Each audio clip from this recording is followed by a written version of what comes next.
Hello friends, welcome to Jaidev classes for JRF in political science. कैसे हैं आप सब? Friend, this is Meenakshi Singh और आज हम लोग यहाँ पर डिस्कस करने वाले हैं फ्रेडरिक्स पार्ट थर्ड को। सो जल्दी सारे लाइव जल्दी से स्टार्ट करते हैं क्लास को। और इससे पहले अगर आपने हमारे चैनल को सब्सक्राइब नहीं किया है तो फटाफट से हमारे चैनल को सब्सक्राइब करें, बेल आइकन को प्रेस करना ना भूलें। इससे क्या होगा, जब भी मैं कोई न्यू वीडियो आप लोगों के लिए लेकर आऊंगी उसका नोटिफिकेशन आपको मिलेगा और आप मेरी सभी वीडियोस को देखकर उसे वॉच करके उसका बेनिफिट उठा पाएंगे। सो फ्रेंड्स, चलिए डिस्कस कर लेते हैं। आज की क्लास में हम लोग रिस्क को डिस्कस करेंगे और फीचर्स देखेंगे। क्या देखेंगे? फीचर्स। ठीक है, फीचर्स देखने वाले हैं और स्टार्ट करते हैं। अगर इससे पहले आप लोगों ने पार्ट 1 पार्ट 2 नहीं देखा है तो मस्त जरूरी देखें इसका पार्ट 1 एंड पार्ट 2, जिसमें आप लोगों को बहुत सारी चीजें आप लोगों को सीखने के लिए मिलेंगी। ठीक है, आज हम लोग यहाँ पर इसके फीचर्स को डिस्कस करेंगे। डिफ्रैक्टेड मॉडल, प्रिज्मेटिक मॉडल, ये सारा हमने कर लिया था। ठीक है, यहाँ से आज हम डिस्कस करेंगे। ठीक है, यहाँ से हम लोग डिस्कस करने वाले हैं। ये आपको दिख रहा है, कैरेक्टरिस्टिक्स देखेंगे आज। ठीक है, कैरेक्टरिस्टिक्स देखेंगे प्रिज्मेटिक सोसाइटी की।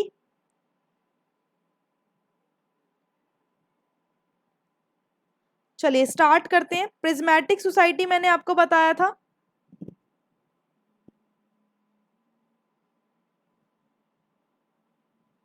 ठीक है, तो सबसे पहले होता है हेट्रोजेनिटी, दूसरा होता है फॉर्मलिज्म और तीसरा होता है ओवरलैपिंग।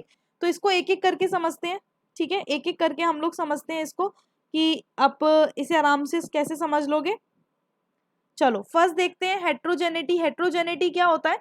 जो हेट्रोजेनिटी है, in this type of system there is a different kinds of pattern, rule, system and view point. ठीक है, जो इस टाइप के सिस्टम में क्या होता है, डिफरेंट काइंड्स ऑफ पैटर्न्स होते हैं, रूल्स होते हैं, सिस्टम होते हैं, व्यू पॉइंट्स होते हैं। और जो सोसाइटी होती है ना, ये जो सोसाइटी होती है is a blend of elements of chamber. जैसे चैम्बर हम फ्यू सोसाइटी में बोलते हैं, ब्यूरो कहाँ पर बोलते हैं? ब्यूरो डिफ्रैक्टेड में बोलते हैं। ठीक है, तो इस तरीके से ये चीजें हो गई। ठीक है, और इसी तरह से आप लोग देखो इसमें क्या होता है, इसके अंदर जो heterogeneous group where the qualities are not alike are the seen in this model. यानी कि आप देखोगे इसके अंदर क्या होता है, जो इस प्रकार की प्रणाली में विभिन्न प्रकार के पैटर्न होते हैं, नियम होते हैं। ठीक है, एक तरह से पैटर्न होते हैं, नियम होते हैं, सिस्टम और दृष्टिकोण होते हैं। और ये समाज में चैम्बर और ब्यूरो के तत्वों का मिश्रण होता है। यानी इसमें चैम्बर और क्या होता है, ब्यूरो, दोनों तरीके से पाया जाता है। और ये विषम समूह जहाँ एक जैसे नहीं होते इस मॉडल में देखे जाते हैं। इस प्रकार के जो विषम समूह होते हैं कि चैम्बर भी हैं, ब्यूरो भी हैं। ठीक है, वो दोनों ही एक तरह से आप लोगों को मैंने कल वाली क्लास में बताया था। कल वाली क्लास में हम लोगों ने देखा था ना कि किस तरीके से जो जो मतलब आपका प्रिज्मेटिक सोसाइटी होती है, तो प्रिज्मेटिक वाला प्रिज्म के अंदर बीच में पड़ता है, इसी वजह से उसका फ्यूज्ड वाले और डिफ्रैक्टेड वालों के दोनों के वैल्यू पॉइंट्स इसमें पाए जाते हैं, इसी वजह से। ठीक है, उसके बाद देखिए, अगर हम देखें विषमता का तात्पर्य साथ साथ मौजूदगी विभिन्न प्रकार की प्रणालियों, प्रथाओं और दृष्टिकोणों के साथ साथ, यानी हेट्रोजेनिटी रिफर करती है किसको? स्टिमुलेनियस प्रेजेंस। ठीक है, स्टिमुलेनियस प्रेजेंस को बाय साइड। ठीक है, एक तरह से अगर हम देखें इसमें क्या होता है, इसके अंदर जो इसमें मतलब एक तरह से आप आगे देखोगे इसमें there are in prismatic society urban area with sophisticated intellectual class, western style offices and modern gadgets of administration.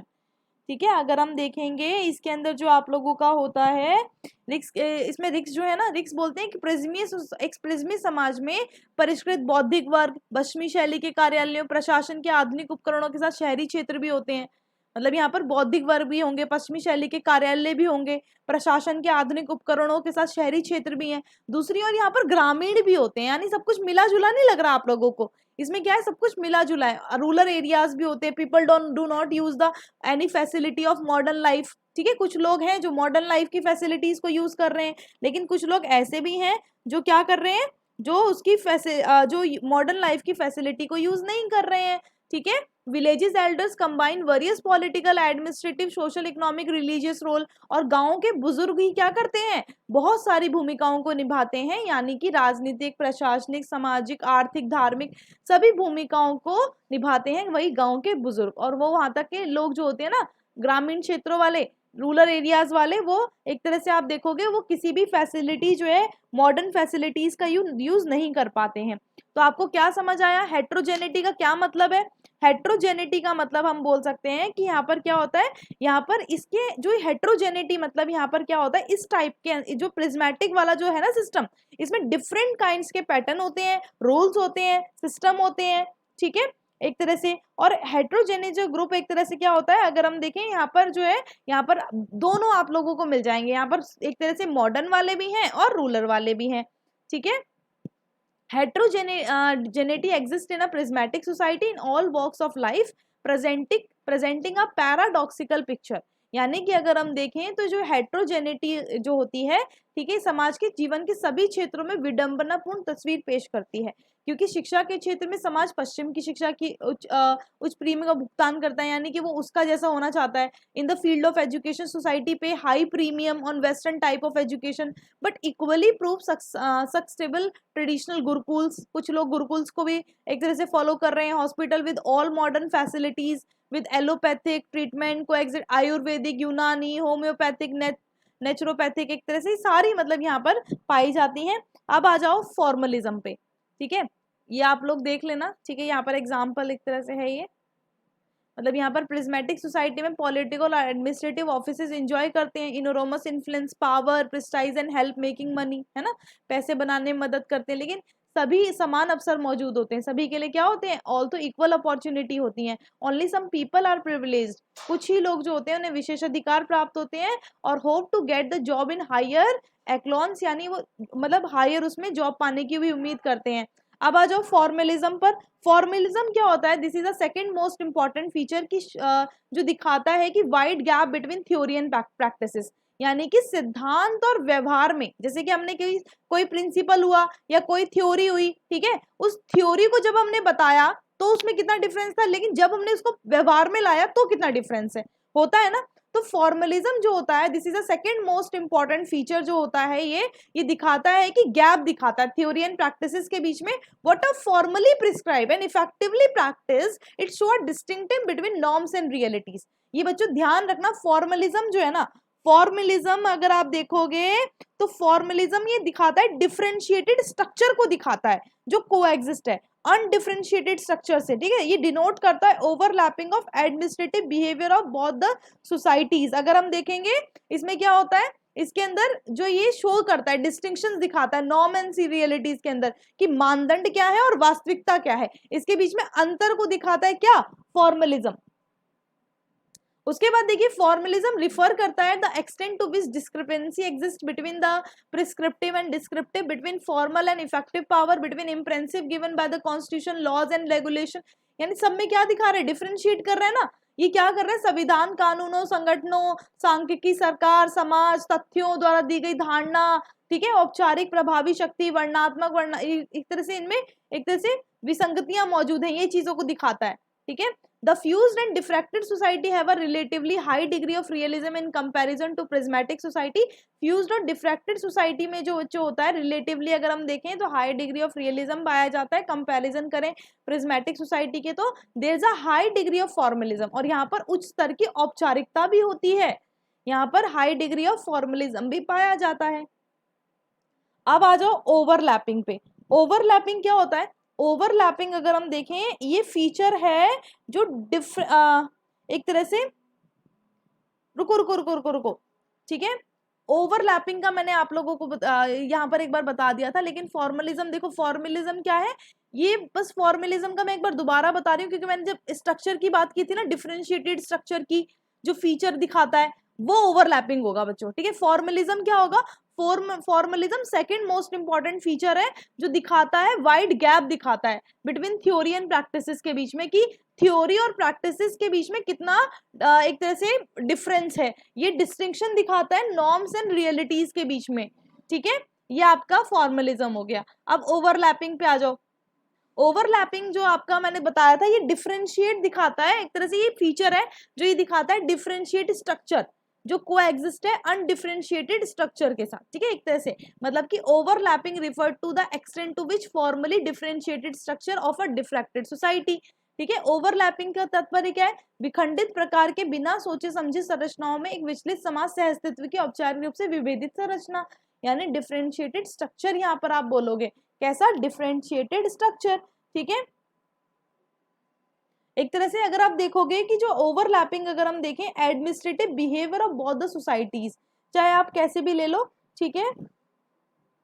तो एक तरह से आप देखोगे administrative system what is described as administrative behaviour is actually determined by non administrative criteria. तो प्रशासनिक प्रणाली में जिसे प्रशासनिक व्यवहार के रूप में वर्णित किया जाता है, तो वास्तव में क्या होता है? एक्चुअल में वो डिटरमाइन करता है क्या? नॉन एडमिनिस्ट्रेटिव क्राइटेरिया को। क्या? नॉन एडमिनिस्ट्रेटिव क्राइटेरिया को, जैसे political, social, religious, other factors. ठीक है। तो ये राजनीतिक, सामाजिक, धार्मिक और अन्य कारकों द्वारा ऐसा करता है। ठीक है। और एक फ्यूज सोसाइटी में अगर आप देखोगे तो traditional structure perform almost all kind of function ना। इन फ्यूज सोसाइटी में क्या होता है? फ्यूज सोसाइटी के अंदर जो ट्रेडिशनल स्ट्रक्चर पाया जाता है, ट्रेडिशनल स्ट्रक्चर के अंदर देखें तो एक जो एक तरह से परफॉर्म करता है, एक ही स्ट्रक्चर क्या करता है? सारे कामों को करता है।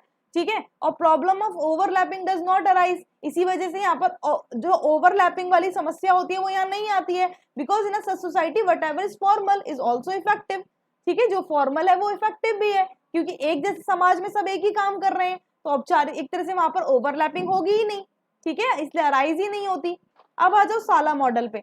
ठीक है। साला मॉडल आज की क्लास में हम लोग पूरा रिक्स को कंप्लीट कर देंगे। ठीक है। साला मॉडल क्या होता है? Prismatic society is a characteristics by various economic, social, political, administrative subsystem। तो रिक्स टर्म करते हैं एडमिनिस्ट्रेटिव सब सिस्टम को ही उन्होंने साला मॉडल बोला है। यानी कि आप डिफरेंशिएट कर सकते हो ब्यूरो और ऑफिस में। फ्यूज सोसाइटी में हम बोलते हैं चैम्बर, और डिफ्रैक्टेड में बोलते हैं ब्यूरो। ठीक है। ब्यूरो को ऑफिस बोल दो, कोई दिक्कत नहीं है। तो स्पेनिश वर्ड है ये साला, ध्यान रखना। कौन सा वर्ड है? स्पेनिश वर्ड है। ठीक है। ये स्पेनिश वर्ड है साला, जो वेराइटी ऑफ मीनिंग, जैसे गवर्नमेंट ऑफिस के लिए बोल दो, रिलीजियस कॉन्फ्रेंस के लिए बोल सकते हैं, एक पैविलियन के लिए बोल सकते हैं, एक रूम के लिए बोल सकते हैं साला। ठीक है। आप इसे हिंदी में पढ़ सकते हो, एक बार जल्दी से रीडिंग कर लो।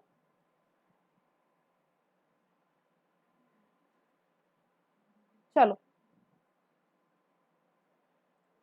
तो अगर हम देखें heterogeneous value system and traditional modern method of the prismatic society reflect करते हैं administrative dealing and functional management को। Administrative rationality and efficiency found in bureau are absent in साला।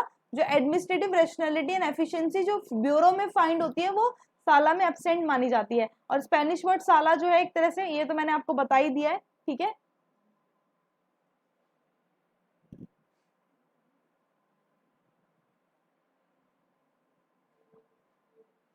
चलो आगे चलते हैं। ये आप लोग, मैं आपको दिखा दे रही हूँ, आप पढ़ सकते हो इसे। ठीक है।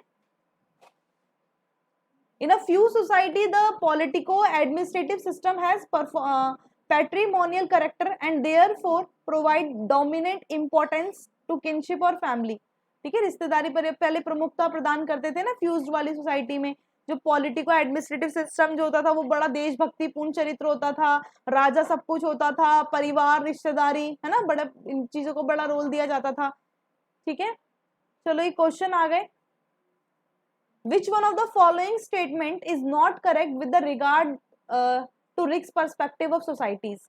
इसमें थोड़ा सा टाइम दे रही हूँ मैं आप लोगों को। ठीक है। इसका आंसर जल्दी से अपने मन में सोचो कि क्या होगा और फिर आंसर करना है। जितना मैंने आप लोगों को पढ़ाया आप यहाँ पर चेक कर सकते हो कि आपको कितना आया। ठीक है। Few society are traditional, develop society are diffracted society, ascriptive value are found in diffracted society. Not correct पूछा है। चलो मैं आपको इसका हिंदी दिखा देती हूँ, हिंदी भी देख सकते हो, क्योंकि यहाँ पर जो भी कोर्सेज हैं तो हिंदी और इंग्लिश दोनों में है। ठीक है।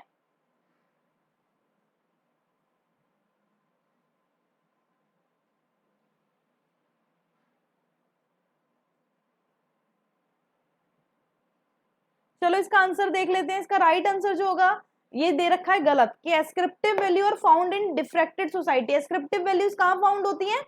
फ्यूज्ड में होती हैं। किसमें देखा था हमने? फ्यूज्ड में होती हैं, है ना, कि हाँ भाई अगर पूरी जनरेशन अगर उनकी कृषि करती आई है तो वो सब भी कृषि करेंगे, ये सब चीजें। ठीक है। आई होप ये क्लियर हो गया होगा। अब बाजार कैंटीन मॉडल पे आ जाओ। बाजार कैंटीन मॉडल क्या है, रिक्स ना इकोनॉमिक सब सिस्टम को बताते हैं प्रिज्मेटिक सोसाइटी के, तो वो बाजार कैंटीन बताते हैं कि बाजार कैंटीन है और इसमें diffracted society the economic system operate करता है depending on the market factor, जैसे सप्लाई हो गई, डिमांड हो गई, economic consideration along govern the market. यानी कि अगर हम देखें तो रिक्स ने एक प्रिज्मेटिक सोसाइटी के अंदर आर्थिक उप प्रणाली को बाजार कैंटीन की संज्ञा दी कि जो सब सिस्टम चलता है ना, इकोनॉमिक सब सिस्टम बाजार प्रिज्मेटिक सोसाइटी के अंदर, वही बाजार कैंटीन है। यानी कि एक डिफ्रैक्टेड सोसाइटी में जो इकोनॉमिक सिस्टम होता है वो ऑपरेट करता है depending on the market factor, जैसे सप्लाई डिमांड, जैसे हम बोलते हैं अगर डिमांड बढ़ रही है तो सप्लाई बढ़ेगी, अगर डिमांड घट गई तो सप्लाई अपने आप घट जाएगी, है ना। किसके लिए बनाएंगे भैया, ठीक है। तो यही चीजें हैं। तो ये क्या करते हैं, ये जो बाजार होता है ना, बाजार को नियंत्रित करते हैं, ठीक है। और फ्यू सोसाइटी के अंदर अगर हम देखें, रिलीजियस, सोशल और फैमिलियर फैक्टर जो होते हैं गाइड करते हैं इकोनॉमी को, ठीक है। यानी कि जो फ्यू सोसाइटी होती है उसके अंदर धार्मिक, सामाजिक, परिचित कारक क्या करते हैं, अर्थव्यवस्था का मार्गदर्शन करते हैं। और इस तरह अर्थव्यवस्था में एक प्रकार की वस्तु विनिमय प्रणाली, मैंने बताया था ना, यहाँ पर क्या आपका इसमें बार्टर सिस्टम पाया जाता है, बार्टर एक्सचेंज सिस्टम पाया जाता है फ्यू सोसाइटी के अंदर। और प्रिज्मेटिक सोसाइटी बहुत मार्केट इकोनॉमी यहाँ पर होती है, डिफ्रैक्टेड वाली भी और ये वाली भी, बार्टर वाली भी, ठीक है। इसी को देखो question, according to Riggs lack of balance between equality and capacity is developmental syndrome, developmental trap, political decay या गोल चेंजिंग। राइट आंसर क्या होगा इसका। देखो बच्चों, मैं इसी तरीके से आप लोगों को प्लस के अंदर पढ़ाती हूँ, ठीक है। हम लोग से टॉपिक करते हैं और उसी से रिलेटेड जो, और जो ये मैं आपको क्वेश्चंस करा रही हूँ ये प्रीवियस क्वेश्चन है, ये आए हुए क्वेश्चन है, ठीक है। तो ये क्वेश्चन आए हुए हैं आपके एग्जाम में, इसीलिए, ठीक है। तो आप लोग देखोगे कि आप लोग जब ये पूरा पढ़ लोगे ना रिक्स, तो रिक्स में आप कहीं से भी क्वेश्चन नहीं छोड़ सकते। अगर कोई क्वेश्चन आएगा भी न्यू तो वो भी नहीं छोड़ोगे, और जो ये करा रही हूँ ये भी आराम से हो जाएंगे। इसका राइट आंसर हो जाएगा आपका developmental trap. According to Riggs, lack of balance between equality and capacity is developmental trap. ये वाला बताओ, विच वन ऑफ द, मैंने आपको बताया था ना सोसाइटी के काम बताए थे, फंक्शन ऑफ द सोसाइटी, तो इनमें से कौन सा नहीं है, इकोनॉमिक, एडमिनिस्ट्रेटिव, पॉलिटिकल और कम्युनिकेशनल।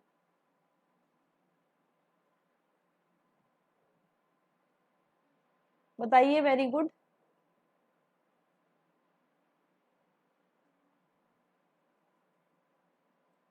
मन में सोच लो, फिर मैं जब आंसर बताऊंगी, ठीक है, तो आप अपने आंसर से मैच करके देख लेना और कहाँ दिक्कत आ रही है, और नोट्स भी बनाओ, ठीक है। जो मैं करा रही हूँ आप लोगों को, तो एडमिनिस्ट्रेटिव नहीं है, ठीक है, एडमिनिस्ट्रेटिव नहीं है। नेक्स्ट क्वेश्चन देख लो, who among the following attached great importance to balance between the principle of equality and capacity in political development. कौन है ये, लुसियन पाए हैं, हंटी गंटन है, फ्रेडरिक्स है, डेनियल लर्नर है। आई थिंक हिंदी में नहीं है क्वेश्चन ये।